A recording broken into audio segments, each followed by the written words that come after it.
Hi guys, final గా నేను episode ఇంత ముందు చూసిన బిజీగా ఉండేసరికి చూడలే. కానీ నిఖిల్ అనే గేమ్ చూసి మాత్రం సూపర్ అనిపించింది భయ. ఫైనల్ లో పక్క మన నిఖిల్ అని అనిపించింది. ఆ టీ షర్ట్ గేమ్ లో, కలర్ పూసే గేమ్ లో అంటే గౌతమ్ ఎంత అంటే ఒక బే అన్న దానికి ఇంత పెద్ద గేసిండు. అసలు హౌస్ మేట్ అంతా ఒక వెళ్ళి గౌతమ్ ఒక వెళ్ళి ఎందుకు ఒక మనిషిని పోర్ట్రేట్ చేసి నెగిటివ్ చేయాలంటే గౌతమే పక్క భయ నాకు చెప్పాలంటే.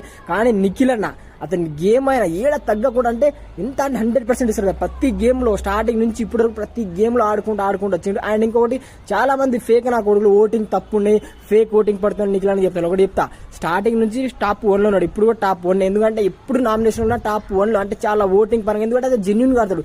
జెన్యున్ గుండెలో పబ్లిక్ ఎప్పుడైనా సపోర్ట్ ఇస్తారు. కానీ ఇదే గౌతమ్ అన్న ఫ్యాన్స్ అండ్ పబ్లిక్ ఏంటంటే ఓటేయండి వద్దన్నారు. కానీ ఫేక్ గా అందరితో స్కూల్ కాలేజ్ వెళ్ళి మరి గౌతమ్ అన్నకు ఓటేస్తాం. కానీ నిఖిల్ అన్నకు ఎక్కడ ప్రమోషన్ చేయకుండా జెన్యున్ గా ప్రజలే ఓటేస్తున్నారంటే అర్థం చేసుకోవాలా.